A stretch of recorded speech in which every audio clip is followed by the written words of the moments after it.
wabarakatuh. Perkenalkan, nama saya Erina Eka Putri, NIM 5020223190 dari mata kuliah Tindak Pidana Khusus dan dosen pengampu Dr. Hasanal Mulkan SH.MH. Di sini saya akan memaparkan materi saya tentang tindak pidana khusus, yaitu tindak pidana perdagangan anak di era digital. Berikut pembahasan tentang tindak pidana perdagangan anak di era digital seperti pengertian dan dasar hukumnya. Sebelum lahirnya undang-undang yang secara spesifik mengatur kejahatan perdagangan orang, terutama terhadap anak, penanganan kasus TPPO di Indonesia masih bergantung pada ketentuan-ketentuan dalam Kitab Undang-Undang Hukum Pidana (KUHP). KUHP tidak mengenal istilah perdagangan anak secara eksplisit, sehingga penegakan hukum hanya dapat dilakukan dengan mengaitkannya pada sejumlah delik yang mirip, seperti penculikan, penyekapan, dan pelanggaran kemerdekaan seseorang dalam bab 18 KUHP. Selain itu, beberapa pasal tentang kejahatan keasusilaan seperti pasal 297 dan pasal 330 KUHP digunakan untuk menjerat pelaku yang memperdagangkan anak untuk tujuan pelacuran.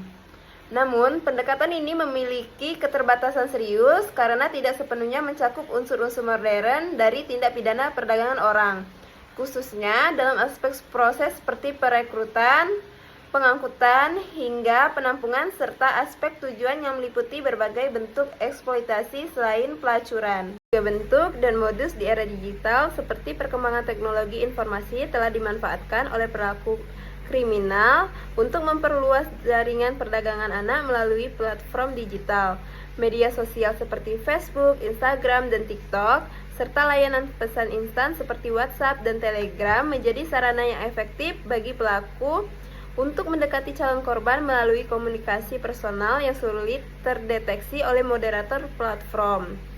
Melalui fitur pesan langsung, pelaku secara bertahap membangun kepercayaan dengan anak dan remaja yang aktif di internet, sehingga korban tidak menyadari bahwa mereka sedang dijebak untuk bertujuan eksploitasi.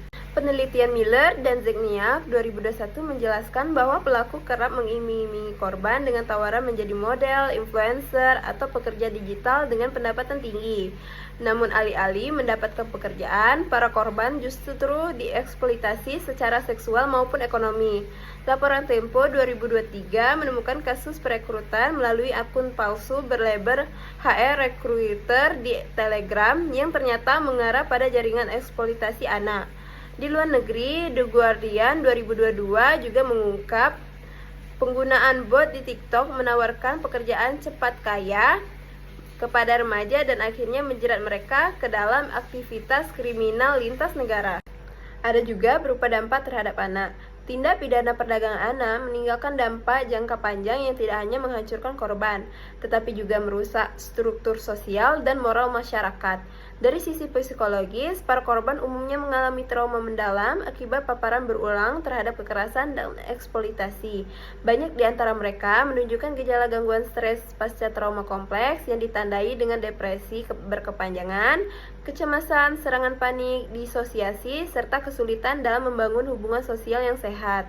Rasa bersalah, malu, dan rendah diri yang muncul menghambat perkembangan identitas serta harga diri anak. Lebih lanjut, proses pemulihan membutuhkan dukungan psikologis intensif yang tidak hanya selalu dapat diakses oleh seluruh korban. Trauma tersebut bahkan dapat meluas ke keluarga dan komunitas, menciptakan siklus penderitaan yang sulit diputus. Dalam upaya penegakan hukum, upaya penanggulangan tindak pidana perdagangan anak di Indonesia, peran aktif dari berbagai institusi penegak hukum dan lembaga perlindungan anak, Kepolisian Negara Republik Indonesia memegang peran sentral dalam proses penyelidikan hingga penindakan pelaku yang terlibat dalam jaringan perdagangan orang. Selain itu, Kementerian Pemberdayaan Perempuan dan Perlindungan Anak bertugas memastikan terpenuhinya hak-hak korban melalui program rehabilitas, pendampingan, dan pencegahan agar kasus serupa tidak terulang pada korban lain. Dukungan teknologi juga penting dalam memerangi perdagangan anak di ruang digital. Kementerian Komunikasi dan Informatika berperan melakukan pemblokiran terhadap konten berbahaya, pemantauan penggerakan jaringan digital, serta menekan aktivitas pelaku eksploitasi anak melalui internet. Kerjasama antar lembaga, baik nasional maupun internasional seperti Interpol, juga sangat diperlukan untuk menembus jaringan kejahatan lintas negara yang kompleks.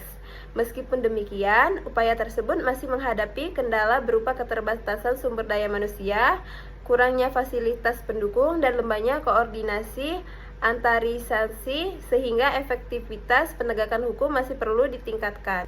Dan kesimpulan terakhir, pembahasan mengenai tindak pidana perdagangan anak di era digital menunjukkan bahwa kejahatan ini merupakan ancaman serius yang terus berkembang seiringnya dengan pesat kemajuan teknologi informasi. Para pelaku kini menggunakan modus operandi yang semakin canggih dengan memanfaatkan berbagai platform digital untuk merekrut, memanipulasi, hingga mengeksploitasi anak secara tersembunyi, sehingga sulit dideteksi oleh metode penegakan hukum konvensional.